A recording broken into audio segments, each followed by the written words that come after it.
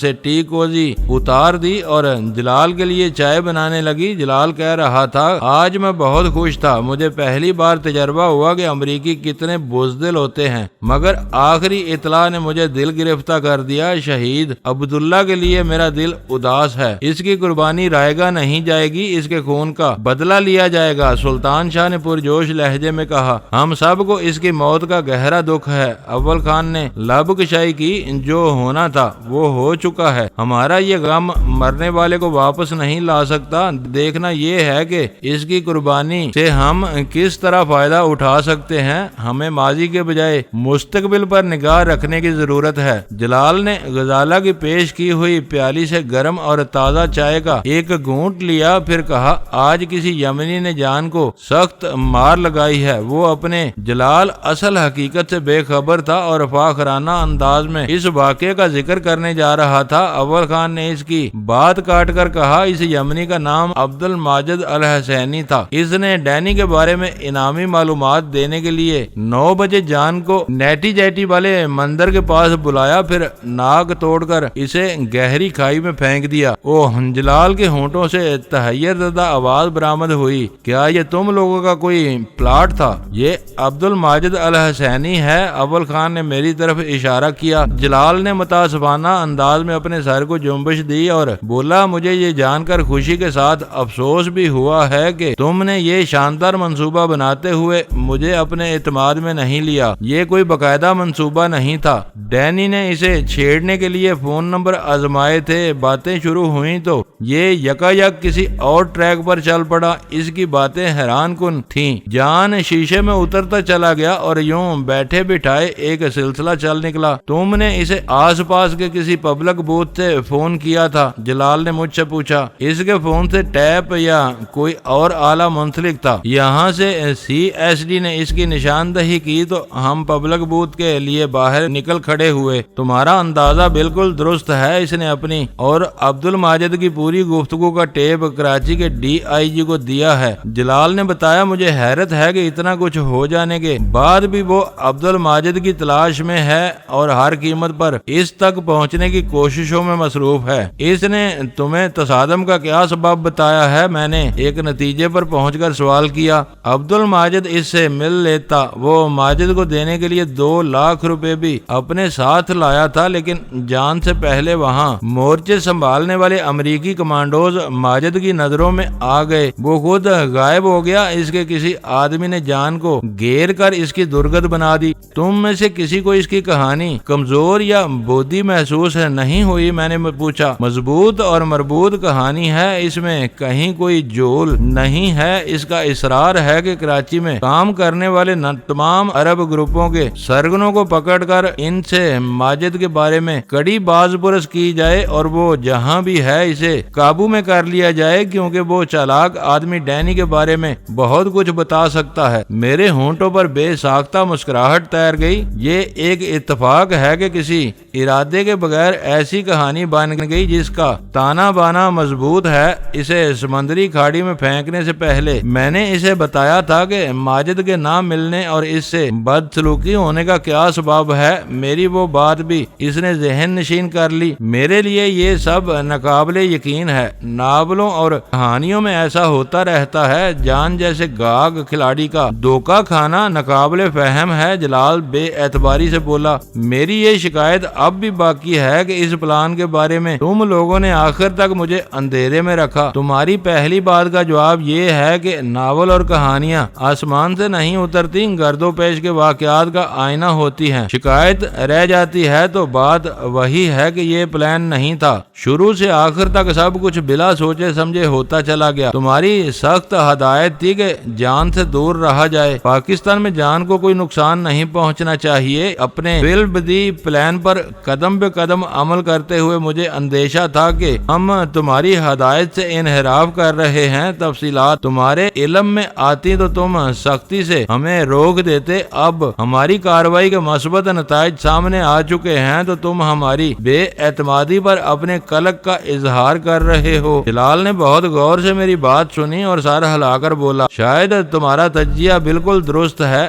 نتائج سامنے آنے سے پہلے شاید میرا رویہ کچھ اور ہوتا۔ کیا تم محض اس وجہ سے پرجوش تھے کہ جان اور اس کے سرپرستوں کی توجہ ماجد یمنی کی طرف مبذول ہو گئی ہے؟ اول خان نے پوچھا۔ ہاں، ڈینی سے ان کی پرانی پرخاش ہے، پھر بھی وہ دوسرے نمبر پر چلا گیا ہے۔ انہیں یقین ہے کہ ماجد کراچی میں ہے، مقامی انتظامیہ اسے جلد پکڑ لے گی۔ اسے گھیرنے کے لیے امریکی کمانڈوز بھی بیس بدل کر نکل پڑے ہوں گے۔ سلطان شاہ نے اظہار خیال کیا، وہ کمانڈوز باہر سے نہیں آئے، ان کا تعلق قونصل خانے کے حفاظتی عملے سے ہے، وہ اپنی ڈیوٹی پر لوٹ چکے ہیں۔ کمال کی بات یہ ہے کہ نیٹی جیٹی پر جان کی ناک ٹوٹنے کے سوا کسی کا خون نہیں بہا۔ گولیوں کے دھواں دار تبادلے کے بعد پولیس پہنچی تو وہاں صرف گولیوں کے خول جا بجا بکھرے ہوئے تھے، کسی متنفس کا پتہ نہیں تھا۔ ان لوگوں نے ماجد کو پکڑنے کا بوجھ مقامی انتظامیہ کے سر ڈال دیا ہے۔ خود جان کیا کر رہا ہے؟ میں نے پوچھا۔ سب سے دلچسپ بات یہی ہے کہ وہ اس واقعے سے اتنا خوفزدہ ہوا ہے کہ آج رات ہی یہاں سے بھاگنے پر تل گیا ہے۔ ان تبدیلیوں کی وجہ سے میں نے اسلام آباد روانگی کا پروگرام ملتوی کر دیا اور تمہاری تلاش شروع کر دی تاکہ تم سب کو بریف کر سکوں۔ یہاں پتا چلا کہ تم مجھ سے 2 ہاتھ آگے چل رہے ہو۔ یہاں ماجد پکڑا گیا تو اس کا کیا ہوگا؟ اول خان نے پوچھا۔ تم لوگوں نے جو کچھ بتایا ہے وہ سننے کے بعد ماجد کی گرفتاری کا کوئی امکان نظر نہیں آتا۔ جان کو خواہش تھی کہ اسے پکڑ کر ڈینی کے بارے میں پوچھ گچھ کی جائے۔ کراچی میں پھیلے ہوئے عرب گروہوں سے اس کے قریبی مراسم معلوم ہوتے ہیں۔ جلال نے بتایا، آج شام تک امریکی چراغ پاتے پاکستانی حکام کی نیک نیتی پر شکوک و شبہات کا اظہار کر رہے تھے۔ اب اچانک ایسی کیا تبدیلی آ گئی کہ جان اپنا کام مقامی انتظامیہ کو سونپ کر یہاں سے بھاگنے کی فکر میں ہے؟ میں نے سوال کیا۔ نیٹی جیٹی کے واقعے نے انہیں بدترین دفاعی پوزیشن میں دھکیل دیا ہے۔ ایک بار پھر سختی سے یہ سوال اٹھایا گیا ہے کہ نقل و حرکت میں سخت ترین احتیاطی تدابیر پر عمل کرنے کی ہدایت کے باوجود اہم امریکی افسر اور سفارتکار بار بار دور افتادہ بیانوں میں جا کر مصائب کیوں مول لے رہے ہیں؟ ان کے عزائم مشکوک نظر آتے ہیں۔ اس طرح وہ مقامی انتظامیہ کے لیے بھی امن و امان کے سنگین مسائل پیدا کر رہے ہیں۔ وہ اپنی غیر ذمہ دارانہ نقل و حرکت اور پر اسرار سرگرمیوں کی وجہ سے نامعلوم اور ناپسندیدہ عناصر کے ہاتھوں مارے جاتے ہیں تو پاکستان اور امریکہ کے تعلقات میں تلخی پیدا ہونے لگتی ہے۔ امریکی اپنے افسروں کی حرکتوں کی پردہ پوشی کے لیے پاکستانیوں پر ناجائز دباؤ ڈالنے لگتے ہیں۔ جلال نے وضاحت سے صورتحال بیان کر دی۔ یہ سوال کس نے اٹھایا ہے؟ میں نے دھیمی مگر پرخیال آواز میں پوچھا۔ دفتر خارجہ اور وزارت خارجہ والے امریکیوں پر سخت برہم ہیں۔ حالات نے انہیں اپنی برہمی کے اظہار کا کھلا موقع فراہم کر دیا ہے۔ رات کے 11 بجے امریکی سفیر کو دفتر خارجہ میں طلب کر کے ایک بہت سخت مگر خفیہ احتجاجی مراسلہ دیا گیا ہے کہ امریکی اہلکار پاکستان کے امن و امان کو برباد کرنے والی حرکتوں میں ملوث ہو رہے ہیں۔ جلال کی وہ وضاحت سن کر مجھے یوں محسوس ہوا جیسے میرے وجود میں ٹھنڈ سی پڑ گئی ہو۔ میں نے کہا، ان کے خلاف ثبوت ہیں، اس لیے انہوں نے خاموشی سے پسپائی اختیار کر لی ہے تاکہ ان کے کرتوتوں پر پردہ پڑا رہے۔ وقت وقت گزرنے کے ساتھ اس واقعے کی دھول بیٹھ جائے گی تو وہ نئی مہم جوئی شروع کر دیں گے۔ یہ ایک مسلسل عمل ہے، جب تک ان کی نیت صاف نہیں ہوگی ایسے واقعات رونما ہوتے رہیں گے۔ مجھے خوشی ہے کہ تم جیسے عام لوگ ان کے خلاف صف آرا ہو کر بڑی بڑی کامیابیاں حاصل کر رہے ہیں۔ آج تو کراچی کی پولیس نے بھی بر وقت کارروائی کی، اچھوتی مسائل قائم کر دی۔ جان کو بھیگے ہوئے چوہے کی طرح کھاڑی کے گہرے اور نمکین پانی سے نکالا گیا تو پولیس پہلے سے اس کے استقبال کے لیے تیار تھی۔ اس کا ساتھی بے ہوش پڑا ہوا تھا، پانی میں ڈبکیاں کھا کر وہ اتنا بدحواس ہو چکا تھا کہ اسے کوئی جھوٹ نہ سوچ سکا۔ اس نے سارا سچ اگل دیا۔ جلال کہہ رہا تھا، اس بکھرے بکھرے سچ کی کڑیاں ہم لوگوں نے سر جوڑ کر ملائی ہیں۔ تمہاری آپس کی باتوں سے بہت کچھ سمجھ میں آ گیا ہے۔ ویرا نے پہلی مرتبہ زبان کھولی، پھر بھی کئی باتیں وضاحت طلب ہیں۔ اس وقت صرف ایک ہی بات وضاحت طلب ہے، تم نے شہید عبداللہ کے لیے فاتحہ میں ہاتھ اٹھا کر کیا پڑھا تھا؟ سلطان شاہ نے اچانک وہ غیر متوقع سوال کر ڈالا۔ جلال سمیت ہر ایک کے ہونٹوں پر مسکراہٹ پھیل گئی، سب کی نگاہیں ویرا کے چہرے پر مرکوز ہو گئی تھی۔ میں نے عبداللہ کے لیے اپنی عقیدت اور احترام کے اظہار میں علامتی طور پر تمہارے ساتھ ہاتھ اٹھائے تھے۔ ویرا نے چند ثانیوں تک سلطان شاہ کو گھورنے کے بعد سکوت توڑا۔ مجھے نہیں معلوم کہ تم کیا پڑھ رہے تھے، مگر عیسائیوں کا خدا بھی تمہارے خدا کی طرح نیتیں دیکھتا ہے۔ اس وقت میری دعا تھی کہ خدا دوسرے جہان میں اسے اپنے انعامات اور لطف و کرم سے نوازے اور اس کے پسماندگان کو صبر و استقامت کے ساتھ یہ سانحہ برداشت کرنے کی قوت عطا فرمائے۔ ویری گڈ ویرا، جلال بے ساختہ بول پڑا۔ اپنے شہید ساتھی کے لیے میں تم سے اس سے بہتر دعا کی توقع نہیں کر سکتا تھا۔ دراصل خدا ایک ہی ہے، یہ ہماری عقلوں کا فطور ہے کہ ہم نے اسے اللہ، خدا، گاڈ، بھگوان اور نہ جانے کیا کیا بنایا ہوا ہے۔ ویرا نے اعتماد سے کہا، خدا ایک اندیکھی اور سب سے بالادست قوت کا نام ہے جو زندگی کی خالق اور خاتم ہے۔ اس نقطے پر سب متفق ہیں۔ اس سے آگے مذہبوں اور پھر فرقوں تک کا اختلاف پیدا ہو جاتا ہے۔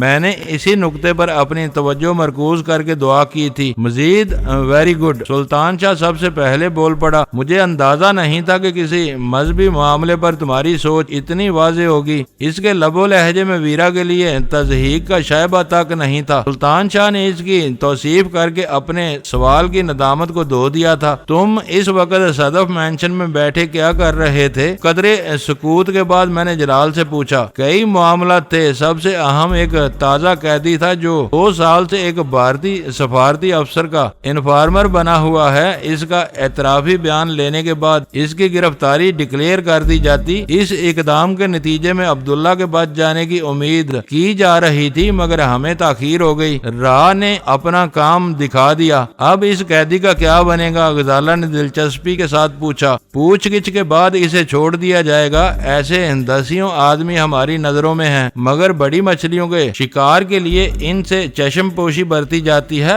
ہر ملک میں یہی ہوتا ہے۔ عبداللہ بھارتیوں کی قید میں زندہ رہتا تو ہم بھی سودے بازی کے لیے اسے نہ چھوڑتے۔ عبداللہ کو مارنے والا کون ہے؟ میں نے دھیمے لہجے میں سوال کیا۔ ابھی مجھے اس کی شہادت کی ابتدائی خبر ملی ہے، 1-2 روز میں یہ بات بھی معلوم ہو جائے گی۔ جس طرح امریکیوں نے عبد الماجد الحسینی کے خوف میں مبتلا ہو کر ڈینی کو پسے پشت ڈال دیا ہے، تم امریکیوں کے چکر میں پڑ کر اپنے بھارتی دشمنوں کو نہ بلا دینا۔ ان سے نمٹنا ہماری پہلی ترجیح ہے، کیونکہ ہمیں سب سے زیادہ نقصان وہی پہنچاتے ہیں۔ انہوں نے امریکیوں کے ذہنوں کو ہماری طرف سے زہر آلود کیا ہوا ہے۔ میں یہ بات اچھی طرح جانتا ہوں اور اسی لیے میں تمہاری تلاش میں تھا۔ امریکی دباؤ میں عارضی کمی سے فائدہ اٹھا کر ہمیں بھارتیوں کو رگڑ دینا چاہیے۔ اس بارے میں جلال کا رویہ ابتدا سے ہی جارحانہ تھا۔ وہ اندر کی بہت سی باتیں جانتا تھا۔ اسے معلوم تھا کہ بھارتی کہاں کہاں ہمارے پیچھے لگے ہوئے تھے۔ میرا اندازہ تھا کہ تم نے ہمیں عبد الماجد والے قصے سے آگاہ کرنے کے لیے بلایا ہے۔ اول خان بولا، ساری بات وہیں سے شروع ہوئی ہے۔ کراچی سے جان کے قدم نہ اکھڑتے تو میں ڈینی کو بلانے کا تصور بھی نہیں کر سکتا تھا۔ ڈینی کی ذات کو جان نے اپنے لیے خصوصی موضوع بنایا ہوا ہے، اس کی اپنی رگڑائی نہ ہو گئی ہوتی تو وہ ڈینی پر عرصہ حیات تنگ کر سکتا تھا۔ وہ دونوں غیر ضروری باتوں کی طرف بھٹک رہے تھے۔ میں نے جلال کو مخاطب کر کے کہا، بھارتیوں کے سلسلے میں تم مجھ سے کیا چاہتے ہو؟ ان کو عبداللہ کی شہادت کا جواب جلد از جلد ملنا چاہیے، اس کے اصل قاتل کا سراغ ملتا رہے گا۔ میں چاہتا ہوں کہ تم اپنا کام شروع کر دو۔ اس نے کہا، میں وہی جاننا چاہ رہا ہوں کہ اب مجھے کیا کرنا ہے۔ میں نے مسکراتے ہوئے زور دے کر کہا، مجھے کچھ کہنے یا بتانے کی ضرورت نہیں ہے۔ نریش نے تمہیں جو کام سونپا تھا وہ شروع ہو جانا چاہیے۔ اس نے مجھے جو فون اور فیکس نمبر دیے تھے ان پر رابطہ قائم کرنے کی کوشش شاید اب کامیاب نہ ہو۔ میں نے خدشہ ظاہر کیا، نتائج کچھ بھی ہو سکتے ہیں، ہمیں اپنی کوشش کا آغاز کر دینا چاہیے، ہو سکتا ہے کہ کامیابی مل ہی جائے۔ وہ ٹھیک کہہ رہا تھا۔ دہلی سے امرتسر اور پھر لاہور کے راستے کراچی پہنچتے ہی واقعات کا ایک ایسا سلسلہ چل نکلا تھا کہ مجھے پیچھے دیکھنے یا سوچنے کی مہلت نہیں مل سکی تھی۔ وہ کراچی میں ہماری پہلی رات تھی۔ ہمیں شہر میں آئے ہوئے پورے 24 گھنٹے بھی نہیں ہوئے تھے کہ ہمارے خلاف مسائل نے سر اٹھانا شروع کر دیا تھا۔ واقعات کی وہ لہر جس حیرت ناک تیزی سے اٹھی تھی، اس سے کہیں زیادہ تیزی سے معدوم ہوتی چلی گئی۔ اسپتال میں پناہ لیتے ہوئے میرے ذہن میں یہ خیال راسخ تھا کہ مجھے کم از کم ایک آدھ ہفتہ کے لیے وہاں محصور ہونا پڑے گا، لیکن وہاں چند گھنٹے بسر کرنے کے بعد ہی جلال کی طرف سے خطرہ ٹلنے کا سگنل موصول ہو گیا اور میں گھر لوٹ آیا۔ وہ سب ناقابل یقین سا تھا اور مجھے ایک خواب کی طرح محسوس ہو رہا تھا۔ ان واقعات کے ساتھ ساتھ مجھے یہ یاد تھا کہ کراچی میں بھارتی سفارتی کیڈر میں کوئی ایک ایسا فرد چھپا ہوا تھا جو پاکستان کے خلاف راہ کے مذموم عزائم کو آگے بڑھانے کے لیے کام کر رہا تھا۔ نریش نے مجھے دہلی میں 1 ماہ کا پیشگی مشاہرہ دے کر اپنا پابند کر لیا تھا۔ اس کی ہدایت کے مطابق مجھے اپنی رپورٹ اس فیکس نمبر کے ذریعے بھیجنی تھی۔ ٹیلی فون نمبر پر کسی بہت ہی اہم اور ناگزیر ضرورت کے وقت رابطہ کرنا تھا۔ جب تک میں دہلی میں تھا وہ باتیں اپنی جگہ اٹال تھیں۔ خود میرا منصوبہ تھا کہ میں کراچی واپس جاتے ہی اوٹ پٹانگ یا پھر اخباری اطلاعات پر مبنی رپورٹیں اس نمبر پر فیکس کر کے غداروں کی صف میں اپنی جگہ بناؤں گا اور پھر ان کے گریبان پر ہاتھ ڈالنے کی کوشش کروں گا۔ بدقسمتی یہ ہوئی کہ ہمارے دہلی بلکہ امرتسر سے نکلنے کے بعد حالات تیزی سے بدلتے چلے گئے۔ انل اور نریش لاشوں کی دریافت نے دہلی میں ایک طوفان کھڑا کر دیا۔ پاکستان کے خلاف راہ اور امریکی CIA کا گٹھ جوڑ نیا نہیں تھا۔ امریکی گرگوں کے تعاون سے راہ والوں کو یہ نتیجہ اخذ کرنے میں زیادہ دیر نہیں لگی کہ میں دہلی میں ہونے والی خون ریزیوں میں سرگرم کردار ادا کر رہا تھا۔ انل اور نریش کو مارنے کے بعد میں امرتسر کے راستے پاکستان فرار ہو گیا تھا۔ بھیم گن کا استعمال بھارت میں میری موجودگی کا ناقابل تردید ثبوت قرار پایا۔ راہ والوں کی تفتیش کا آخری موڑ یہ تھا کہ انہوں نے ڈینی کے ساتھ مظہر خان کی تلاش بھی شروع کر دی تھی۔ میری آخری اطلاعات کے مطابق انہیں یہ شبہ نہیں ہو سکا تھا کہ وہ ایک ہی شخصیت کے 2 نام تھے۔ دوستو ویڈیو کو لائک ضرور کر دیا کریں۔ ISI پاک آرمی زندہ باد، پاکستان پائندہ باد۔ معزز ناظرین اپنا خیال رکھیے گا اور اپنے اس چینل کا بھی شکریہ۔